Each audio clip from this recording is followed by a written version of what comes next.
Welcome to Kentucky Roll Call. Here's a swing and a drive to deep left. Back goes Nixon. Looking up. Daly wins it. Daly wins it. Daly wins it. With Walker and Peak. Woodson from the gun. Play fake. Step it up. He's throwing deep down the near sideline. He's got Johnson. 20. Down. 5.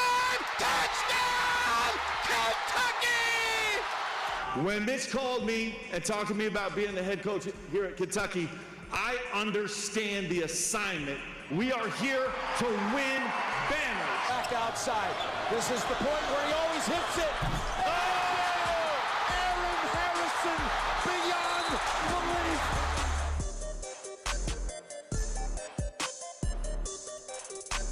Hello, everybody. Happy Wednesday to you, February 25th, 2026. This is Kentucky Roll Call on Big X Sports Radio. TJ Walker, Stephen Peak, producer Matt Childers. Hope you're having a great hump day, a great Wednesday. It's a victory Wednesday. The Cats defeat South Carolina 72-63 in a game that didn't come down to the final possession or the final minute, but it did come down to the final TV timeout. The game was very much hanging in the balance there during with about 3 minutes left to go. South Carolina cut it to a 2-point game, and things got a little tight down in Columbia, but all is well that ends well. Or is it? That's what we'll talk about on today's Kentucky Roll Call. And plenty more. Get your text into the Gameday Men's Health text line 502-414-1450. Stephen Peak, what's up? What's new in Peakland? Not a whole lot because, all day yesterday was just pregame stuff, working the game, and then doing postgame stuff. But I will say I am so happy that I wasn't in Columbia last night because that was an ugly game. That was not an enjoyable watch, but it is a win. So you needed to have that one. Probably clinched a tournament berth with it. So good vibes today only. I don't know, maybe we'll talk about some of the things we liked and didn't like from the performance last night, but it was kind of just a dull game. Matt and I were talking about it right before we went on. Just it's a lot of times when a game is that sloppy, it's almost entertaining, but something about last night was just kind of dull to get through. But again, got the win. Yeah, the atmosphere is terrible. Very bad. We expected that to be the case. There's nobody there. Cats just were not overly inspiring. Yeah, it was not the prettiest game, no doubt about it. But it's a win, so that is good. Producer Matt, how are you? What's up? I'm good. Last night, I went out for the girlfriend's birthday, so we got to celebrate that. That was always fun. How'd that go? It was good. We went to, like I said, the Alchemy or something like it was out in Norton Commons. It was good. It was really good. I've never been there before. Venezuelan place. It was amazing, actually. I definitely will be going back. I loved it. After that, went back to her house, had cake, and hung out for a little bit. I didn't get to watch the first half of the game, but I did get to watch the second half of the game. And yeah, it was an interesting watch. But the night was fun. Got to come home, relax for just a little bit, record a episode of the podcast with the roommate, which was fun. We got to do our therapy session from the Louisville game the night before. That was definitely needed. It felt a lot better after doing that. Yeah, it was good. It was a good night. I'm feeling really good today. It's warm outside. That's a direct correlation of how I'm feeling today. So I'm excited. We're getting finally towards the time of the year. We're getting to March. It's getting warmer. It's feeling like March Madness season. Even if my team sucks, I don't care. I get to watch some more basketball. It's always better to be a part of the big dance to have to be watching off from the side. And again, Mikael Brown, he can have a big game in March. Never say never. And this Kentucky team, they wanted Arkansas. They wanted Tennessee. They beat St. John's. If they can do those things, maybe they can win a couple games. You never know. But that's how I did view last night, Stephen Peak, was an NCAA tournament clinching win for Kentucky. I think they could lose out. I hope that they don't, but I think they could lose out and they'd still be in the NCAA tournament. A loss against Vandy in Florida don't hurt you. A loss at A&M doesn't really hurt you. It does help their resume, and they're a bit on the bubble as things stand right now. And then if you were to drop your first game in the SEC tournament, I don't think it would punish you enough. At that point, you'd be looking at like an 11 or 10 seed. You could potentially find yourself in Dayton if you were to lose out. But I really don't envision a scenario where if Kentucky were to lose the rest of their games that they would be excluded from the NCAA tournament. So you couldn't afford a loss last night. That would have hurt you. It would have been a blemish on the resume. I think it could have kept you potentially being out of the tournament if the worst case scenario happened. You avoid that, Stephen Peak, and I think that they will be doing some big dancing here in a few weeks. It is Survivor 50 Day, so happy Survivor 50 Day to all that are celebrating. The 50th season of Survivor is tonight. They're bringing back a bunch of former champions. 50 years, Stephen Peak. Wow, 50 years or 25. But either way, that's a long time to be doing one show. Yeah, it's they have a couple seasons within a year, so it's not 50 years. Neither one of you two are Survivor guys? No, not. I've never watched one episode, I don't think. No, I haven't. I've never watched an episode. Wow. My mom loved it growing up, so I always watched it with her. And I kind of got into it a little bit afterward. Like when I grew up, like when I got to college, I kind of got back into it, but I haven't watched it since then. Okay. I was when it first came out, my dad watched it. We'd watch it over at his house, kind of turned into a family tradition sort of deal. And then get into like high school and college, and I'd kind of loosely watch here and there, not as much in college. Then right after college, I meet my girlfriend. She's like, yeah, our family has always been a big Survivor family. It's like, aha, well, that's pretty cool. So it's been a thing ever since we've been dating for many, many, many years now. So, yeah, we're a Survivor family. I will say this, though. Scoots reminded me that it starts tonight. I knew that it was approaching, and you know it's approaching just because you see different teasers or promos, and more so it's like interview with Survivor 50 cast member, blah, blah, blah, blah, blah. And it's like, all right, well, they're probably doing that because it's close. But I will admit, I did not realize it was tonight, or I had forgotten that it is tonight. But that's happening. 24 of the most famous Survivor cast members, and including plenty of winners, are going to be back, producer Matt. So Night of the Seven Kingdoms ends, what, on Sunday? Yes. And then Survivor starts on Wednesday. I mean, you're eating good right now. You're right. Yeah, for not being like a huge TV kind of guy, they're hitting my shows. Shrinking is on too right now. That's pretty good. So yeah, I'm living large. And then March Madness is going to be right around the corner, where it's basically the only thing that you have on the TV is basketball in some capacity or another. So we're getting to it. And as you mentioned, the weather's a little warmer as well. We've only got a few days left in February. We're doing it, Harry. We're doing it. And you can text into the Gameday Men's Health text line 502-414-1450. Long post-game show last night, Stephen Peak. I had it in my mind that if Kentucky were to lose, it could be the longest post-game show that we have ever had.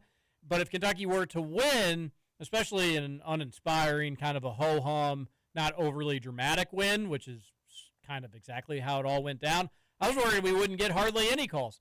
Not the case, though. Even in the lackluster performance, we were as busy as we ever. We had to shut off the phone line because it was just getting to be too late. We were once again approaching nearly 2 hours, which I think it was like an hour and 40, which is kind of crazy. I did not envision that after last night's game, Stephen Peak. Cats up by 7 at the half. Some tense moments there in the second half, but they're able to pull away, get a win.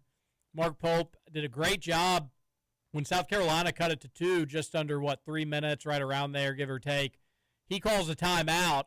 They're able to run a play. Malachi Marino screens for Colin Chandler. He rolls from the screen, able to catch the pass, put it up, put it in. That exhale, you can relax a little bit, getting back up by 4. Modi Abate, whose effort and energy was all over the place there, especially in the second half. He gets a block, and then that comes down and leads to that Colin Chandler 3 that pushes Kentucky's lead from 4 back up to 7 with, about 2 minutes to go, somewhere in that ballpark. Yeah. The game's over at that point. But that was a tense moment, but to Pope's credit, good play call. To the team's credit, good execution, and they're able to get out of Columbia with a much-needed win, couldn't afford type of loss. Yeah, a couple times during the game, out of a timeout, Kentucky got a good look at the basket, and that one maybe was probably the biggest one of the game, the Malachi Marino layup with 2:28 to play to make it 61-57, and then, as you said, the Colin Chandler 3 as he's Captain Clutch made a return last night. Sure did. That was a big time shot. Captain Clutch Put the game away, as you said. And, yeah, I'm going to tell you this. I think South Carolina is one of the worst high major teams that I've seen play. I don't know how they beat Mississippi State. I actually kind of want to go back, and I want to watch that game. Because how did that happen? I know LSU has a worse record in the SEC, but man, South Carolina looked really bad last night. I thought that was a game Kentucky should have probably won by 20, if we're being honest. I don't disagree. Yeah, my co-host on the postgame show, Zach Cantrell, last night, he was super negative. There was terrible traffic. 71 was shut down. 65 was shut down. I made a poor choice in my decision, so I was like 3 minutes late to the show. And Zach started it, and he had a similar kind of take as how you're starting right now, except he was more negative. He was just like, South Carolina is terrible. How was that game close there with 3 minutes to go? What is Kentucky doing, sleepwalking through? And I think all those things are true. If you wanted to have a really negative take on the game last night, I think you'd be warranted to a certain degree. I just, on the heels of a 3-game losing streak, I'm going to lean towards just like, hey, this team isn't great. I don't think anybody was really expecting otherwise, but they got to win. So at least you stop the bleeding. All that to say, though, it was not a great performance. You're right about that. Can I ask you a logistics question about the postgame show, TJ? Sure. So obviously, because you do those. I know you've done them remotely before. I try and listen to all of them if I can, but you like you said, you're driving there. You do those on site mostly, correct? Yeah, in studio down at ESPN. So how does that? Do you like leave at halftime of the first half and then head there, and watch the rest of the game there, or are you kind of like pushing it towards the end, watching it on the way there? Kind of depends on the game. Kind of depends on what's going on inside my household, how crazy things are or are not. But sometimes it's halftime, and then I'll watch the second half there. A lot of times it'll be like the under 12, and then that will get me in my chair around before the under 4. So then it's like, all right, the final 4 minutes I can watch. And on the way, I'll listen to Leach and Goose, which I feel like gives me a good perspective just because they will talk about things that you don't see or hear on the television. So that's the norm. In terms of the time, it just kind of depends. And then it's weird. I'm really like 50-50 between two ways to go to get down to U of L's campus. I can go the Watterson, or I can go 71. And just chose 71. It was the wrong choice. I mean, it took me about 45 to 60 minutes to get there yesterday. Not good. Interesting. I was just curious. I didn't know if you waited till like the last possible minute, or if you left really early and watched, like you said, listen to most of the game. So I was just curious. Yeah, I really am scared of being late, so I try to definitely get there with plenty of time to kill. And yesterday was the first day that I actually was not walking through the doors when it was 0-0 on the clock, the first time I'd ever been late. But, yeah, and then sometimes you get there. Well, you can't. It's not like you really get there too early. But, yeah, just try to get there enough time to get set up and get ready to rock and roll. And a lot of good callers last night. We had a weird string of people that were saying the ethnicities of their significant others on the call, which was not prevalent to any sort of discussion that we were having. But, yeah, we had somebody talk about their Brazilian wife. We had an African-American gentleman that wanted to talk about his white wife. And then that he actually was trying to make a point. He was trying to tie it together somehow to, like, UK needs a white point guard. And he was talking about how he had a white wife. Yeah, it was a little weird. It was a little weird last night. We need Michael Porter back. Bring back a little, yeah. Who was UK's last good white point guard? Reed Shepherd. Okay, well, not so much a point guard, right? Right. But that's a good question. That's going to get people into the memory bank a little bit. Let's open that one up. Jared Polson was underrated. There you go, Jared. The Maryland game, the Jared Polson game. Good point. Yeah, he also had to play down at UNC. Sure did. Against the Tar Heels in Chapel Hill back in 2010, 2011. Was Brad Calipari a point guard? Or was he a... He was a shooting guard. He was a shooter. He was a lights-out shooter. He was an earned guard. For Detroit. It was earned. Everything about him was earned. Yep. Yeah. Not given. And he wouldn't fit the criteria either. About half of Tyler Ulis. Okay. Yeah. Hero was also a shooting guard. Yes, correct. The last starting white point guard would be Michael Porter, I guess. Is that how far back we're going? Yeah, unless we're forgetting somebody else. There hasn't really been a lot in my lifetime. I don't know that it matters at all. But what was that? What was his point? I'm actually interested. And his point was that UK needs to get back to having like an experienced point guard that is a floor general sort of stuff. Okay. And I would be fine with the John Wall type of point guard. Yeah, I'm cool with the De'Aaron Fox as well. Shai Gilgeous-Alexander. Those all seem good to me. That's fine as well. And I was also just like, all right, well, not to get away from the race component of all this, but don't you think Lamont Butler last year was like a pretty true, bona fide point guard? Yeah. He was a point guard. It was interesting calls for sure. Mostly negative though. Most people just were not happy, just still not happy.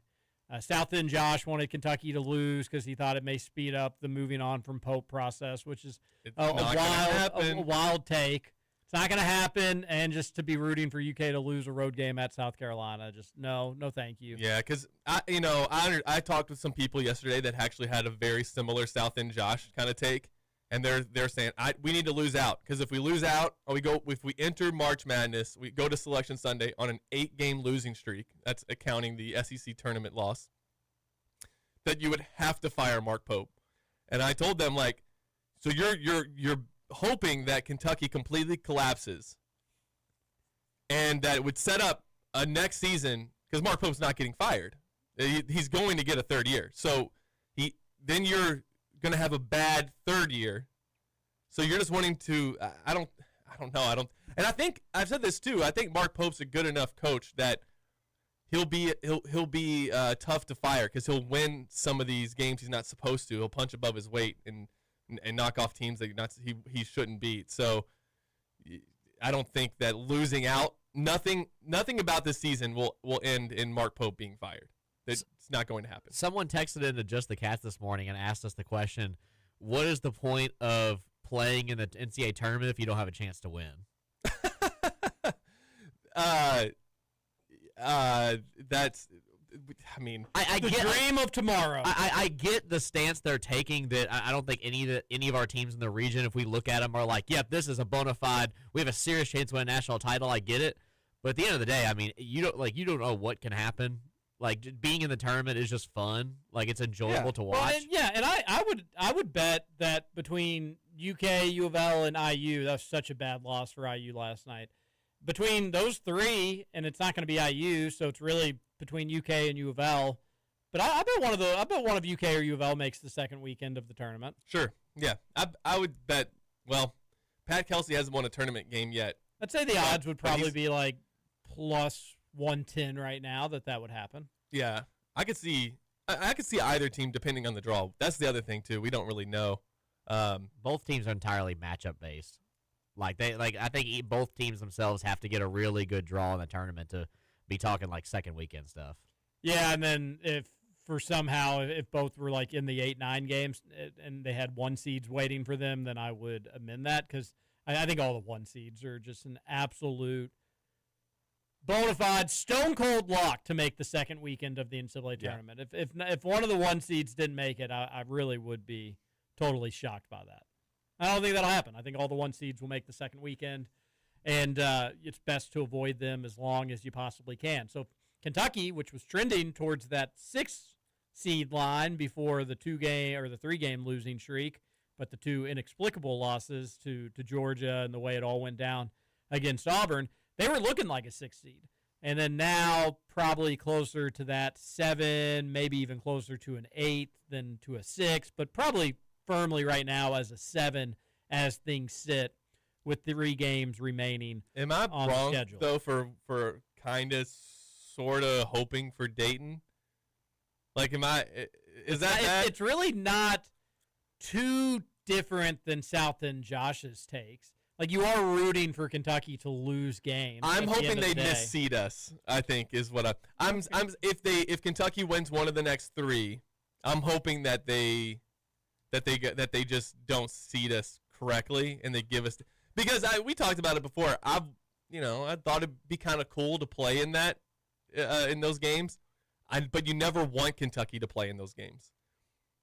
It could give you a chance to get a couple NCAA tournament wins, and so that adds to your all-time wins tally. Kentucky, back up to 5-game lead over Kansas for the all-time wins. I like to be the first team to 2,500, TJ. I know that stuff doesn't really matter. We probably don't have a big party like we did when Kentucky beat Drexel back in 2009 for win 2000. But I'd still like to be the first one there. We've really fallen behind. I think since 2015 we're like third behind Carolina and Kansas, and might be fourth. I think it might be fourth actually behind Duke as well. So I'm going to take a wild hot take guess and say Kansas passes Kentucky this season. Yeah, It's certainly not impossible. Oh, it's very, very possible, especially if Kansas just makes the Elite Eight. Yeah. I mean, there's a good chance Kansas could make a Big 12 tournament run. That's in Kansas City, I believe. Maybe they're in Las Vegas. They usually do. But they're almost always in Kansas City, so they always have a home court advantage there. And guess what? SEC is always in Nashville. Kentucky should always have a home court advantage there. Hasn't mattered as of late, though. 3-7 in Bridgestone the last 10. And then if Kentucky were to go one and done in the NCAA tournament and not win a game, and then Kansas make a Final Four, good night. Yeah, I got Kansas's schedule. I got their schedule pulled up right here because I was interested in what Matt said there. Let's see. Kentucky has a 5-game lead. How many games does Kentucky win? The rest of the way. So are you going to say they win one of the next 3, 2 of the next 3? Because yeah, I'll be optimistic. It's Vanderbilt, Florida. Who's the team in the middle? A&M. At A&M. I think they win A&M. Okay, is that the only one? I'm actually picking Kentucky to beat Vanderbilt. Okay, so you guys both say 2 of 3, so that puts it at 7. Okay, 7-game lead. Now they win 1 game in Nashville, 8. Win an NCAA tournament game, 9. All right, so then Kansas, they have Arizona. Do they win? Bartorvik has them losing that game. Cash in if you bet on Bartorvik being mentioned in the first segment. Then Kansas wins their next 2. We'll do the advance. So then it has them winning 3 Big 12 tournament games. So they would end the season tied at 5 again, correct? Well, then you add in Kentucky's. So now Kansas needs to win 4 NCAA tournament games to tie. But that doesn't count. Even with their Big 12 tournament games? Yeah, so let's say Kentucky loses their first game, but they win 3. I mean, this is all okay. All right, speculation, obviously. Right. But. So if Kentucky has a 5-game lead right now. They win 2 more. They have that's 7 games that Kansas needs to make up, and then they win an SEC tournament game. That's 8, and then they're saying they lose their first tournament game. Let's just say that. Let's say worst possible scenario they lose. Well, then so that's 8 games that Kansas needs to make up. That's so that Bartorvik has them winning 2 of the last 3, winning 3 Big 12 tournament games. So that's 5. They would need to win 4 to pass Kentucky. So they'd have to make the Final Four. Okay. Riveting stuff, guys. Can we do that one more time? Run it back again. I didn't catch the Kansas second game hypothetical. Can we do it again? Yeah, no, but to Matt's point, it's very possible that we have a new all-time wins leader. But I do think with that win last night, and if Kentucky wins 2 of 3 to close out the season, they'll go into 2026-27 as the all-time winningest team in college basketball history for whatever that's worth. But I talked about it with some people on Twitter yesterday because I kind of thought I was alone in feeling like that was important. And a lot of people said, no, this matters to me. I mean, that's a point of pride that you've won more games than anybody else. Kentucky has the greatest winning percentage of any basketball team in college or pro in any continent in the world. That's something to be proud of. But yeah, it could slip from them. It probably will next year. Well, you just have to get it back if it does, but hopefully it does not, and hopefully you can finish this year strong. Maybe the Cats have a little run on inside them themselves. Actually, while the tone of the postgame show and maybe even this radio show to start with UK's 72-63 win over South Carolina is somewhat negative on the postgame show and today on this show, I actually think that there were some positives in the win and some good things that you can take. Sure. And when you're looking at the final 3 games of the year, you can say, all right, well, this could help you. Let's talk about that and more on today's Kentucky Roll Call. Get your text into the Gameday Men's Health text line, 502-414-1450. This is Kentucky Roll Call.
Survivor 50 tonight. Hope everybody's ready for it. What we've all been waiting for. Jeff Probst. Sorry, got nothing for you. Tell you who my pick is to win. I'm going to go with Emily Flippin. Emily, she was from Survivor 45. She was a bit of a firecracker. That's going to be my pick for Survivor 50. Get your text into the Gameday Men's Health text line, and maybe you haven't had lunch today. Can we interest you in some salsaritas? 3 locations in the Louisville area, Middletown, St. Matthews, and out I-65 in Bullitt County. Salsaritas, download that app. You can save time and save money. Your order can be waiting for you. You can even do catering on the app. They make it super easy for you. Be sure that you're downloading that Salsaritas app, and then keep them in mind on even Lenten Fridays. They have shrimp back every day at Salsaritas. Their shrimp is fresh. It is delicious. Part of the reason why they don't have it year-round is just from an inside source is because it's expensive. It's expensive to have that fresh of shrimp in for the entirety of the year, just where people in Louisville aren't eating shrimp as much, but around Lent, it's worth it to bring it in and pay the big bucks for that fresh, delicious shrimp. It's the real deal. I love it. Check it out at Salsaritas. And keep them in mind for catering, whether it's an office party or a graduation, basketball banquet, whatever it may be. March Madness right around the corner. Let Salsaritas carry the fiesta. They'll bring the fiesta. You know, seafood Delicious. sales rise by as much as 200% during Lent. Wow. The Catholics are really I believe it. helping the fish industry. I believe it. Very, very cool. I had went to my first fish fry not my first, but first of the season. Ever. First of the How was season it? on Friday. The food itself was just okay. Oh, that's great. Every time I go to, that's like some of the best fish that I get. It was great. It just kind of was like I got kind of a lukewarm batch. I wish it was just a little hotter. It happens. Got it. You get either some that maybe have been sitting out for a little bit, or you get the fresh batch. I did not get the fresh one. Ooh. That's all right. Got to get there earlier. Packed. It was stupid packed. Yeah. How busy they were. And I'll be working the next one on Friday, so it's kind of nice to get a lay of the land before getting after it on Friday and helping. It says this is an article on Fox News, and it says that your Friday fish fries got more expensive because the Atlantic cod supply is tightening. Oh, wow. Yeah. Huh. That's interesting. No, I always felt like Build back better, am I right? Yeah, the fish at the Ascension Fish Fry is always so good, and it just blows my mind. It's made out of the same cafeteria that would make our Star Burgers, as they were called, and those were Star Burger. Yeah, so like it'd be like a hamburger with the bun, and if you flipped open the bun and there was a star of cheese, a star-shaped cheese on there, then you would get like a free cookie or something. Otherwise, it was just a plain meat-like substance. Pretty incredible. Yeah, yep, it was. How often? Like, what was the hit rate? It's a good question. I've got it before. Was it genuinely just random? Just like, the cafeteria workers just wouldn't know? Randomly or would it be like, hey, so-and-so's having a bad day, give him a star burger? Ooh, I wonder if that's what it was. Or what if there was a Truman Show sort of deal. What if there was just never an extra star, and that was just their ploy for Big Burger? So you buy more Star Burgers. Exactly. It's a good idea, actually. What's the catch there? How would you be getting more business? Because you're spending more. You're buying the more of the burgers, so therefore you're building. They only let us buy one, though. That was the only thing. But I could see where that would work. And if McDonald's ever want to try the Star Burger thing, big beef. I mean, they did. They did. That's just monopoly, right? You're right. Yeah, that's true. I love the Star Burger idea. I think that's just genius. Yeah, it was always exciting. I got one. I feel like I just go bonkers. Are we sure nobody got angry because they were giving free food to kids? Although just with how with how emotional children are, you could have like somebody that's just on edge. They're having a terrible day, and then like the 3 people around them happen to get a Star Burger. They don't. And it's just like what sends them over the edge. Yeah. You got to be careful with the Star Burger. It's true. Do you all have a house system at your school? We did at Trinity. Oh, that's right, but not at Ascension. No. They implemented it at Rayfield my 7th grade year. They still do it though, which I think is kind of cool. We had one at Bullitt East. I think the house system, while I've just universally for about 2 decades made fun of Trinity for having it, I actually think it's a good idea just to get younger students familiar with older students. That's true. And vice versa. Especially at like a middle school or something like that, or a high school where it can just be kind of intimidating to get to know somebody else. This is a way to kind of blend Did people they in do that together. because of Harry Potter? Like, was that where they got the idea? I think that's where they got the idea. That is interesting. I think that's where they got the idea. Yeah. Yeah. Bullet East had the house systems. Yeah, they started it my sophomore year, I believe. It was brand new when I got there, so nobody liked it. Because it was just everybody. The way they paired it was weird. It was like just strictly by last name or something like that. I don't know. I forgot what exactly it was back then, but it was they paired it in a way that just felt not random enough.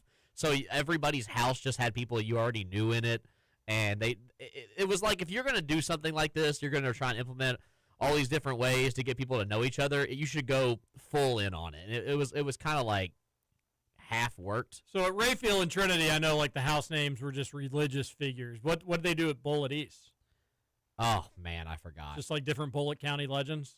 Yes, the many of them. One house was just called Mountain Dew. I forgot what the I'll have to look that up. I forgot what the houses were called. Oh man, yeah, we had like ours was like Beckett and that's the only one I can remember off the top of my head. Aquinas. You had Merton. You had Aquinas. Yeah.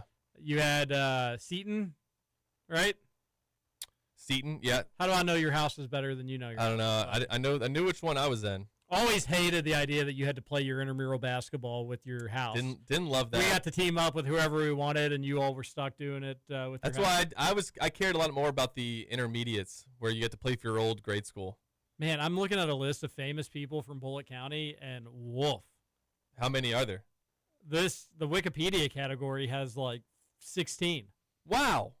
Who's the most famous? Larry Belcher. Oh yeah, Old Man Belcher's son. What did he do? Everybody knows Larry Belcher. He was in the government. He was in the Kentucky State House of Representatives. He passed away back in 2008. We think about Larry Belcher every day. This list is unbelievable. Henry Christ, W.A. Criswell, Charles Dunn, Bill Gather.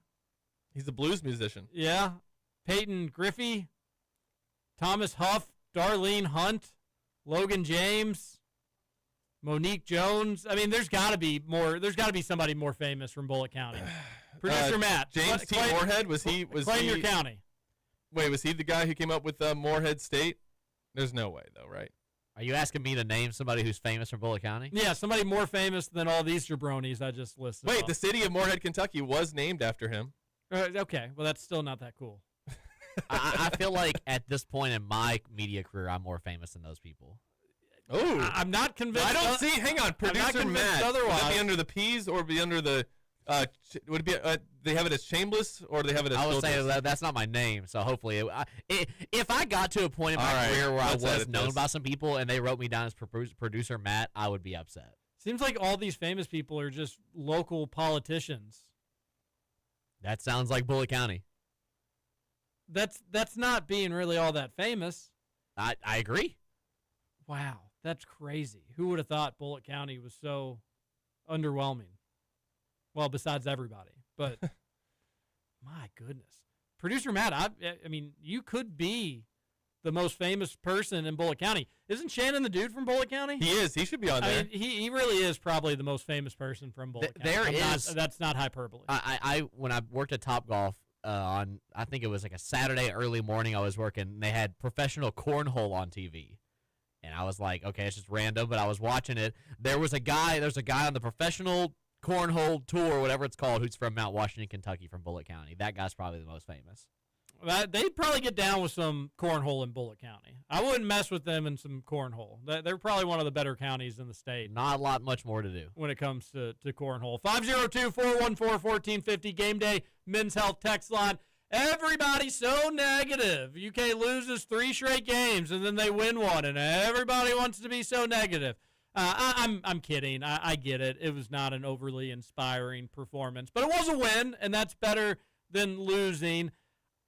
Peak, I think it was great, Kentucky. I don't care who they're playing, even if it is a terrible, terrible, terrible. Can't stress enough just how bad that South Carolina team was last night. Mm-hmm. I think it's important that Kentucky was able just to beat anybody with Otega Owe having a terrible game. Yeah, they did a really good job of shutting him down. He was really bad. That was almost concerning because it started. Yeah, I mean, I think they just did a good job of every time he would go to drive, there was help defense. They were saying anybody but Otega, and that's why other guys got open looks. I think it's partially why Yelovich had a decent game, offensively at least. He had a million wide open threes in the first half, and if he just had design. one or two of those go down, we're talking about a big Yelovich game, and he just What wasn't is able. it with his dude? I like his shot. Like, I like the way it looks coming out of his hands. I like the rotation. He shoots more threes short than anybody I've ever seen. You would think, hey, how about just try to shoot one long? Mm-hmm. Try to hit the back iron, because it's probably going to go in if you do that. Well, the truth is, he's just not that good of a shooter. Yeah, but it's weird because I'll watch him during warm-ups, and he's not like, it's not like watching Jamal Murray during warm-ups or somebody like that, but he's really consistent in making them, and then you look in the game, and it's like, how is this shot that he's taking right now any different than a warm-up shot? He's wide open, and it just doesn't. Pressure. Exactly, and it just doesn't go in, and the three-point line's actually closer than it was when he played overseas, so you would think. Oh, maybe he's too close.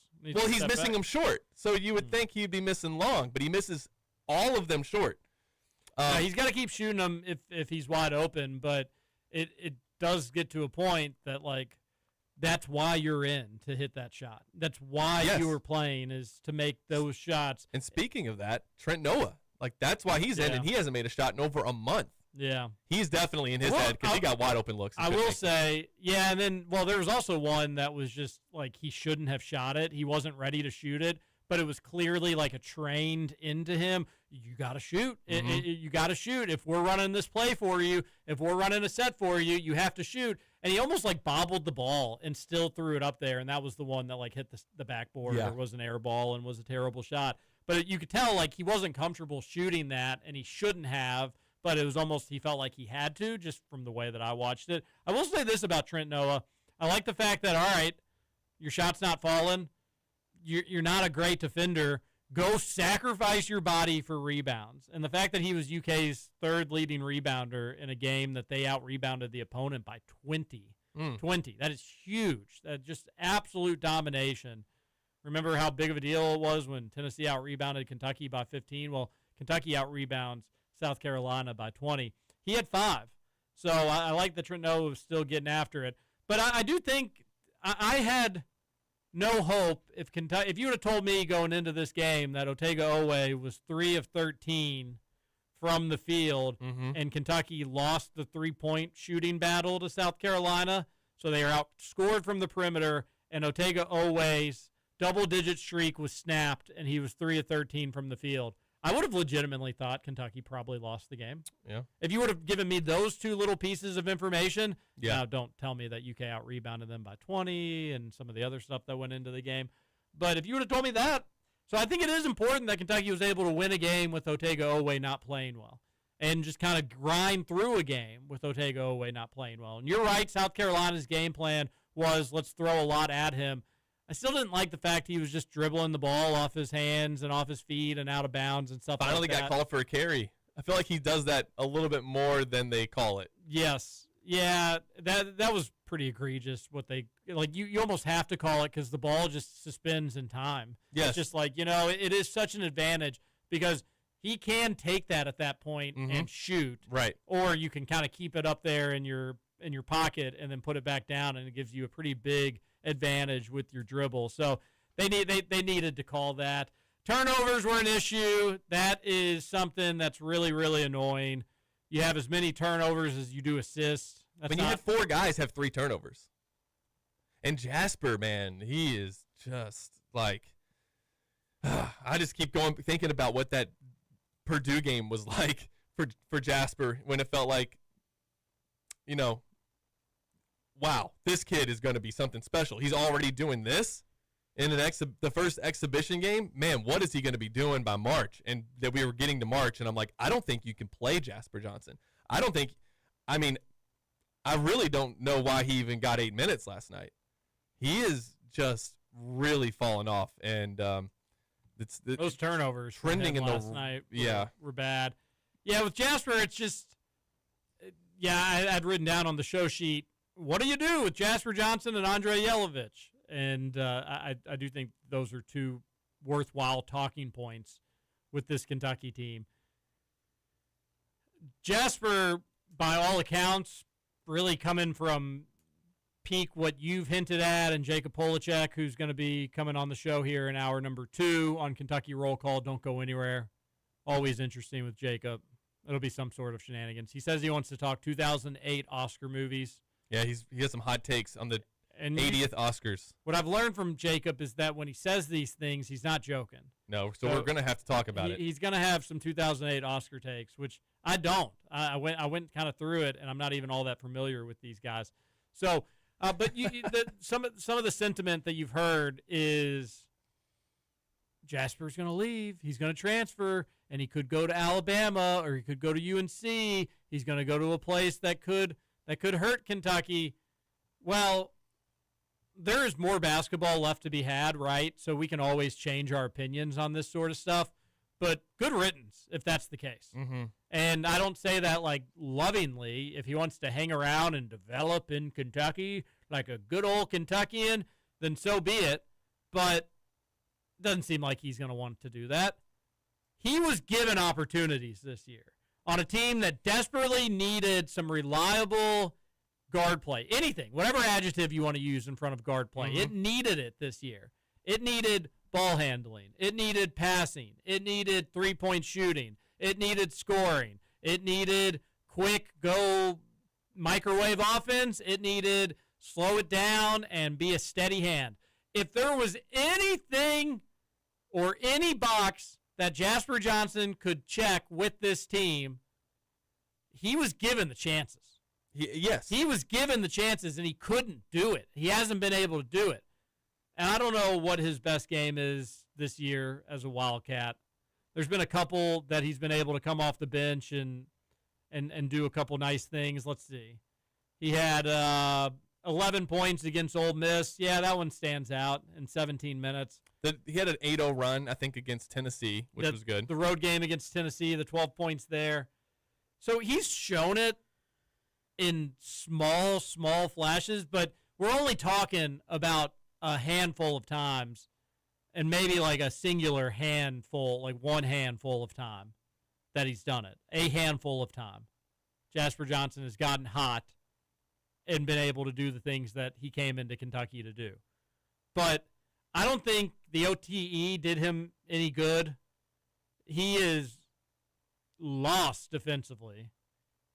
He can move pretty well, which I think is just kind of a natural talent, but it doesn't seem, and I'm not saying this to be mean, this is the way it looks to me, and it's just one person's opinion, but it seems like his body moves a lot faster than his brain can process, so he's like a little water bug, just able to get all over the floor, but he doesn't have a plan. He doesn't really know what he's even doing, and that's an issue, and maybe that's on Pope. Maybe that's on Pope for not coaching him up or getting him to know what the plan would be. I think Jacob's here. And part of it is that he's having to play more point guard than you would like him to play. Yeah, but he's had plenty. He's had spots at the 2. Yeah, so like you are right. He is having to play a little out of position, but that's not to say he hasn't had plenty of opportunities at the 2 too. It's not exclusively out of position. Sorry to interrupt. No, I was going to get to that. You're right. He's gotten opportunities at the 2 spot, at the shooting guard position, but he gets lost on defense still. Turns the ball over way too much. It feels like I talked to my dad about this. It's like he's a little kid out there. Yeah, playing against grown men, and I know he's like lanky and everything, but he's That's a good tall. comparison. He's just not. And honestly, his shot is a sidewinder shot. I don't love it.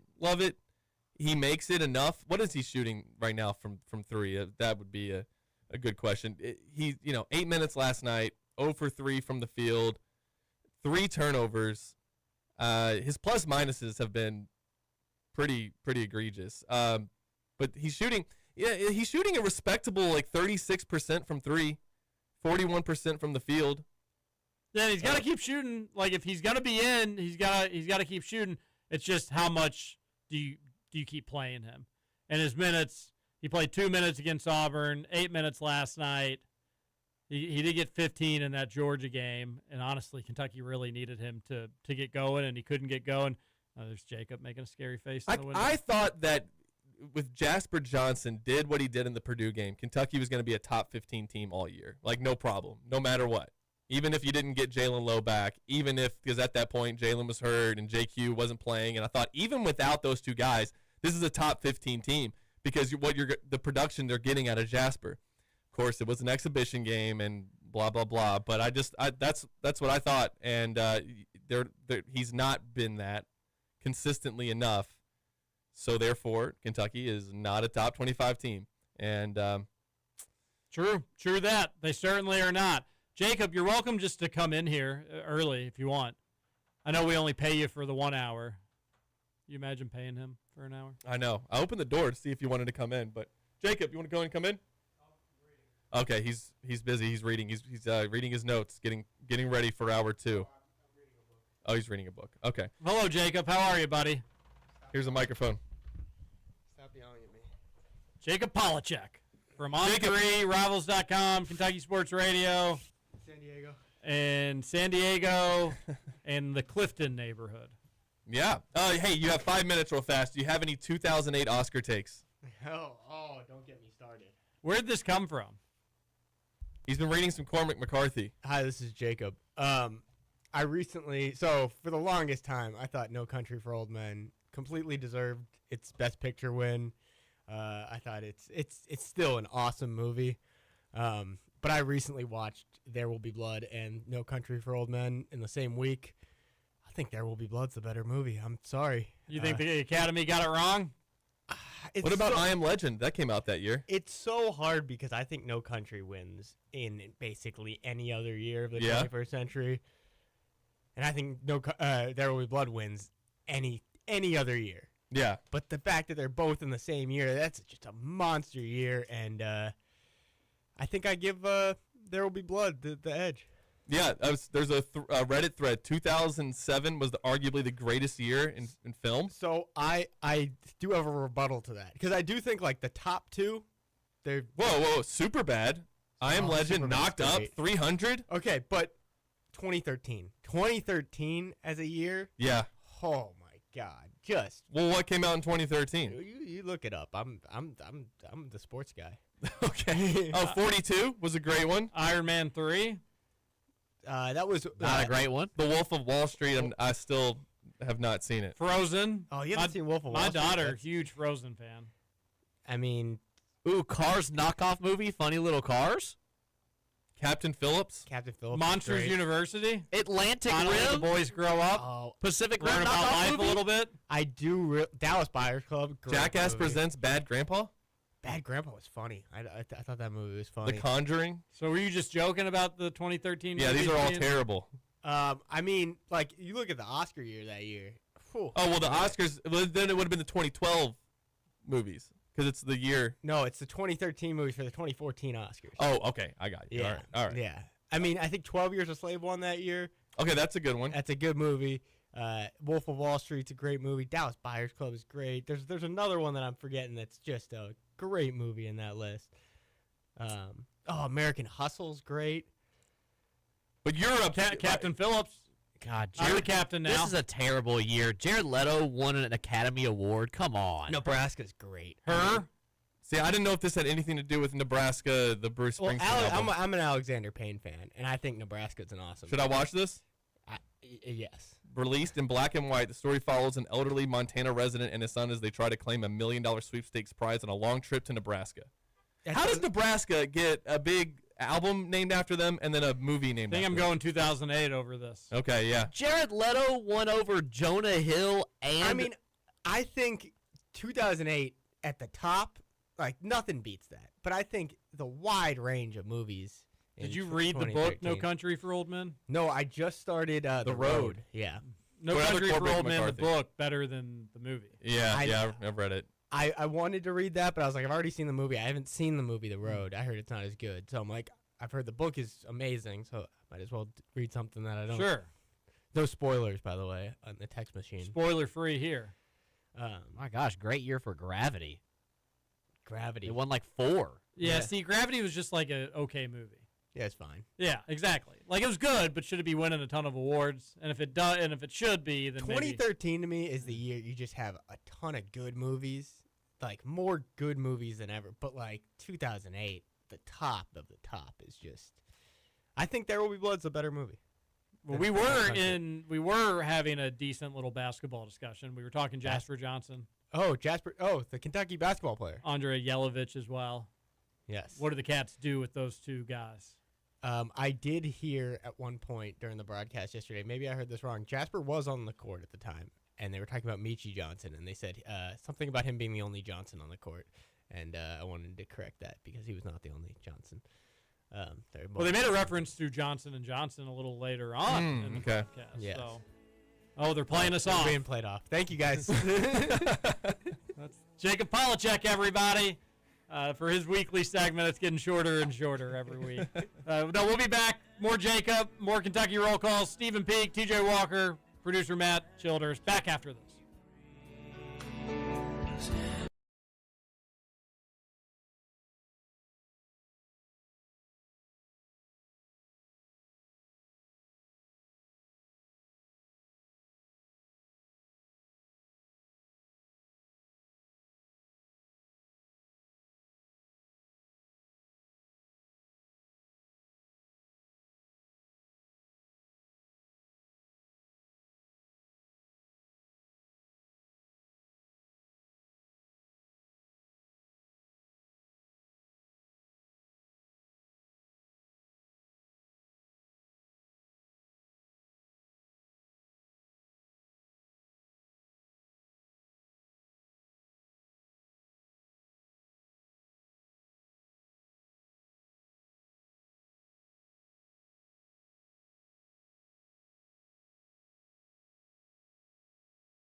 Roll call. I think we ain't done yet. You personally. I think we ain't done yet. With Walker and Peak. And Jacob Polachek in studio with Walker and Peak, TJ Walker, Stephen Peak, producer Matt Childress. It's a Wednesday edition of Kentucky Roll Call on Big X Sports Radio. Get your text into the Gameday Men's Health text line, 502-414-1450. So what else is up, Jacob? I watched Kentucky play basketball last night. Did you watch Kansas the other night? No, I did not. Jayhawks are really turning it on. I haven't been watching much Kansas this year. That old Darren Peterson loves the game. He loves playing basketball. You can just tell. Have you seen the conspiracy theory out there around him? Which one? I feel like I've seen 50 conspiracy theories around. Well, run through them. I want to hear all of them. No, but that he actually is hurt. That's the conspiracy. Whoa! It's become such a conspiracy that he's not hurt. Yeah.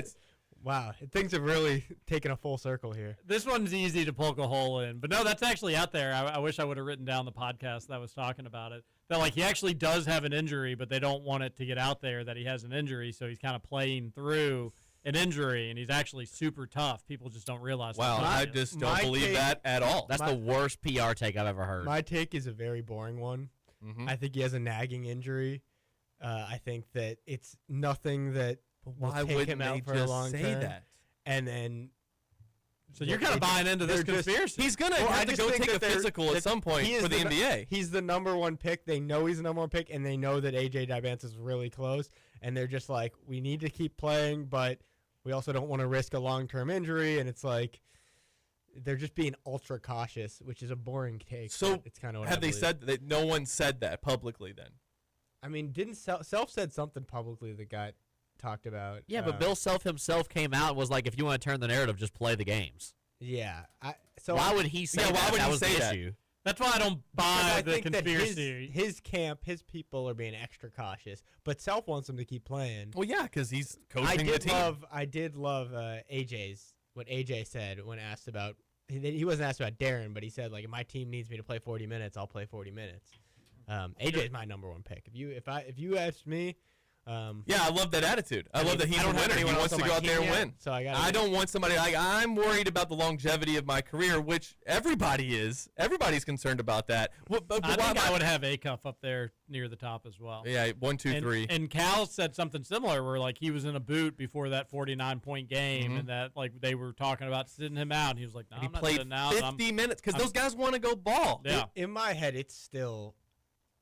I don't care the order, but AJ, Darren, and Cam top 3, and then everyone else. But I think Acuff is right there in that next range with Caleb Wilson. Is that his name? That's his name. Caleb Wilson. Yeah, he's going to be back soon too, right? I guess so. But okay, I'm more concerned about the Darren Peterson thing because this is something that's driving me absolutely crazy about college basketball now, and it really is I don't want Kansas to win more games, which they obviously will do if he plays more, but why wouldn't they say that then? Why wouldn't anybody say that publicly that he has a small nagging injury that has even the slightest potential to be a major injury if he plays too much? Why wouldn't they say that? I agree. It'd be so easy. You could flip the narrative around and be like, he's a warrior, dude. You don't know how tough this guy is. Right. We love that we just are able to even get 1 minute of Darren Peterson. Well, I guess I didn't read this yesterday, but Darren Peterson's camp broke silence. So many life lessons to prepare Darren. So Darren's dad talked about it. But what is the non-conspiracy? What do you know about Darren Peterson's dad? I'm sure you've talked to him before. What do I think is going on? He doesn't. He's done. He doesn't want to play college basketball. He's cashing a check. He's so good that he can just go out there. Why not just shut it down at that point? Maybe he feels like he needs to play just enough to get over AJ Dybantz for the number 1 pick. Oh my goodness, SB Nation has Darius Acuff going number 11. Wow, that's wrong. Yeah. Unless we don't know the exact draft order yet, but that's what crazy. People might and what teams might need. That's more to me. That's less about Acuff and more about this class because I think there are 10 guys in that range. Producer Matt ran to the bathroom. Have you ever wanted to talk smack behind his back? Because now would be the time to do it. He doesn't listen to podcasts. He's in the back. Oh. Right, the door's shut in the bathroom. So, like, really, Go for the ahead. next Whatever 30 you got. seconds, you can unload on producer Matt. I was a huge fan of producer Matt for a long time. Like, until I found out that he just leaves to go to the bathroom mid-show. It's just There's actually a funny thing about producers in radio. They all do it. It's like, you know when the commercials are going to be. You could easily schedule your bathroom breaks around the commercial. But it's, you know, the sad part is like, have you ever worked like a desk job or like a warehouse job or anything like that? Unfortunately, it's a strategic bathroom break to chew up time. He's running out the clock on us. I did that in pre-algebra in high school. Oh, I mean, yeah, high school was like the perfect time. College also, just like, now's, I guess, a decent time for a number 2. I'll be back in a back in a cool 20. All right, now he's coming back. Good news for him. Good news for him. Go back to overtime. Yeah, good news for him. So Darren Peterson is like he is another example of like what I'm hating about this new era of college basketball. Honestly, I don't want him playing. But I think what we talked about was for like every Darren Peterson though, there is an AJ Despansta, there is a Darius Acuff, tough dogs, like because this is being used against Peterson. You're getting paid. Yeah, I agree. And I just hate that there's guys out there that are cashing paychecks and they're doing I'm kind of hurt, so I'm just going to sit out. And I'm so glad Kentucky doesn't have a player like that this year because that would really piss me off. If there was a guy that was sitting out that could help Kentucky win games. Is that happening? I haven't been following Kentucky basketball this season. No, it's not happening. So how much different is UK ceiling with Jaden Quaintance? Let's say he is able to play tomorrow. They don't lose to Auburn. The difference with him, like, and I'm not saying that he's right for Jaden's right for sitting out, but he is coming off a torn ACL. Yeah. But that's the like. Should he have even played this year? Like, should you even have? This is a little bit on Mark Pope, really. Like, should you have paid this guy whatever you paid him, around $2.5 million? That's the question, and obviously, could you have used $2.5 million to get somebody else? It's very easy to say in hindsight. No, well, is it? Because what you're telling me is that he's coming off a torn ACL. Of course, he's not playing right now. I'm not saying it's hard to say it without hindsight, but with hindsight, it's very easy to say. But of course, the knee swelling was going to happen, right? If at the first sign of trouble, the knee swelling was happening, correct? Or I mean, like, are we just like how naive were we supposed to be that Jaden Quaintance? Because we thought by this point, Jaden would be out there averaging a double-double. Yeah, I thought that what we saw in the St. John's game is like, all right, this dude is different. This is going to be fun. And we're just getting started, bro. He just bullied guys out of the way, got rebounds, and put back dunks. And, I was sitting there with Jack Pilgrim, who's, kind of close to the family a little bit. And he's like, this is a lottery pick. This is a top 5 guy. Like, he just comes right into the game and just starts dominating. And, you didn't really see that so much in Alabama. Didn't see it in Missouri. And then, so he played in 4 games. He's gone. He made $500,000 or more per game. I don't like that Jacob was avoiding the question. Which question? What would you do? I don't remember the question. What would I do? With regards to Jaden, you were just kind of being a bit coy about like the situation. I mean, the situation. I guess what you're saying. I think what you're alluding to is you took a swing and you missed. That's the thing. Is like, what do you do in that situation? You can't just force him to play. You can't say, hey, give us some money back. We're gonna go get someone else. Like, this is you made your bed. Now lie in it. Lay in it. So was this just an off-season win? Like basically, like that's. It was an off-season loss. This is a loss. Well, yeah. I mean, you. No, I mean, like in the moment. In the moment, it seemed like a big win for Kentucky. It was a swing. They took a swing on a guy with lottery potential, coming off an injury, and it didn't pan out. Like, should we trust Pope to make these big decisions moving forward? If he what other choice do you get a GM and make the GM? If he whiffed on this one, I mean, I've been pretty adamant that Kentucky needs a GM. I do believe that Kentucky needs a GM. But at the same time, it's like, I'm not making the calls. All right, so Pope making the calls, and so I actually had written this down when we were going to get into not making the calls? GM conversation because I knew it was going to come up today. Yeah. Whether with Jacob or if it was going to be an hour one, because GMs, everybody wants to talk about GMs. I guess Indiana, IU, they recently mentioned They were getting somebody from the Pacers. Kentucky's probably going to hire somebody just because it's been so loudly scrutinized.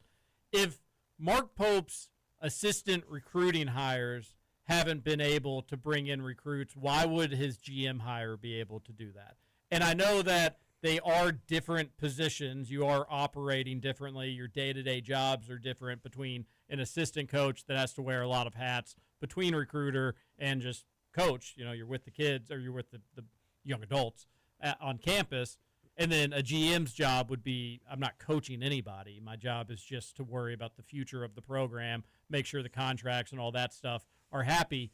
If Mark Pope, whose job was to bring in good recruiters, good or coaches that could recruit, and he failed in that, why would he be able to bring in a GM that would be able to identify talent appropriately? Other places have talent evaluators and GMs. Why would we have confidence that Pope would be able to bring in a guy that would do a better job than these other places? I think there's a lot of reasons. One being Pope has seen what the last couple of years have been like for recruiting. He can go and find someone that directly complements his skill set, directly fills in some of the gaps that he can't do. And then two, I think that if he hires a GM, he needs to do it right. Not just right in finding the right guy. Obviously, he needs to find the right person for the job. But he also needs to give that person the right amount of autonomy to do their job. Because a GM in today's college basketball world, if they're always looking over their shoulder from the head coach, and obviously Pope needs to have a say in roster decisions, but they need a sense of autonomy that they can walk into a gym, go talk to who they want to, and go target the players that they see as good value. Interesting. I would think of it the way that you're describing it is, I need to be able to close on deals. You need to trust me and give me authority to do such. That way, if I'm in a gym, it's not like, well, I need to go call my boss. Let me go call my boss. I'll be right back. Right, oh, he said I can't do it. Well, we can do this. Okay, let me go run back to him and see if you can do that. I can get down with that. And I'm not saying completely put that guy on an island and say, hey, you're building our roster. We're not going to have anything to do with it.